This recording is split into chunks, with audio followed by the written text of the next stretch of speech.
Well, g'day. That's right, it's time for the blog, and apologies, it's a few days late this week. It's been a very busy week, didn't have any time Wednesday or Thursday to put it together, so it's now Friday, so we better get the old blog out. Had an inspiration for this week's thought for the week, but before that starts, I just have been praying lately for everyone who's been going through their exams, and I hope that you are having a great time of success and that you're not panicking too much. So just remember to shoot a prayer to God and just keep going through your exams as your year ends out. It's exciting times as the school year comes to an end.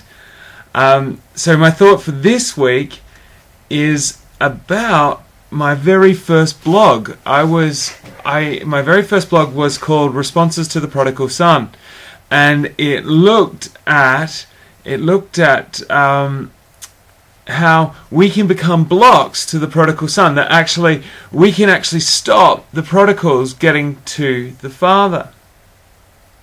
My ministry and my life has been revolutionized by love, by understanding love. I was reading Paul the other day, and I suddenly started to realize that actually Paul didn't get love to begin with either. And in fact, if you read through some of Paul's history, he really struggled with people around him.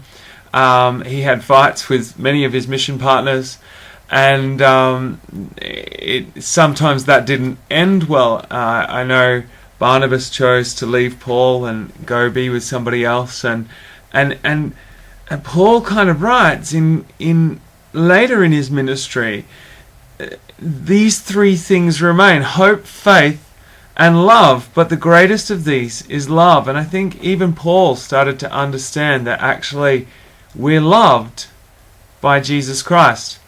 You see, the reason I bring all of that up is because I think that we forget that we're loved by Christ. We're so striving to show God that we love Him, when we should be just relaxing in God's love, and the rest sort of follows in after that. So once we understand that God loves us, once we get it locked in up here and locked in here, and we truly believe that we're the beloved of God, then it makes it so much easier to do this other stuff. I think it's actually when you haven't locked that love in your head, when you haven't understood it, that's when you become a barrier to the prodigal sons coming to God. But I was reading the other day, I was preparing for TAG. For those of you who don't know what TAG is, that's our youth ministry Bible study. And I was preparing for TAG, and I read this phrase. And it said this, I've written it on my whiteboard, so hold on one second. It says that God needs to be met. That God actually people need to meet God. And the thought that I actually suddenly had is that actually our role is to actually introduce people to God. It's kind of like when you have an old friend rocks up, and you've got your old friends and your new friends, and you have to sort of go, hey guys, this is my friend so-and-so, and I hope you guys get along. And actually, it's more proactive, and I came to the realization that we as Christians should be even more proactive than just not being a barrier. We shouldn't just not be a barrier to Christ, but that we should be introducing people to God. So the first sort of thing was that the older son in the story of the prodigal son is a barrier. And so the question is are people getting to God when they meet us? But even bigger is, are people being introduced to God when they meet us? See, because that's our role as Christians, is to introduce God to other people. And that's exciting. And what we're introducing isn't a new bunch of rules or laws or anything. We're introducing the love that God has for them. Because I think they need to know that. I think everyone needs to know this. This has become like the center point of my ministry. I know, I'm 33 years old. I'm just getting it. God loves me. And He loves everyone. Everyone in this planet is His beloved. And it's our job to help people understand that they are the beloved of Christ, the beloved of God.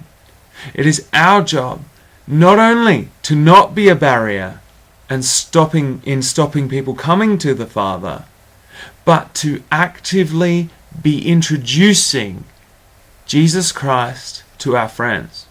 So that's the thought to my week. Are you doing that? I want you to think about that. Through your actions, through your week, are you actively introducing people to Jesus Christ? And I don't mean being really nerdy and kind of wandering up to people and going, "Hi, have you met Jesus? He's my friend." You look a little crazy. But are you actively, in the way you live, introducing people to Jesus Christ? Something to ponder for this week. Just think that through. Pray about that. Ask God to enlighten your heart as to what He's calling you to do in this area and how you should be introducing Christ in your world. It's great. It's fantastic. I hope that you have a fantastic week. See you later, guys.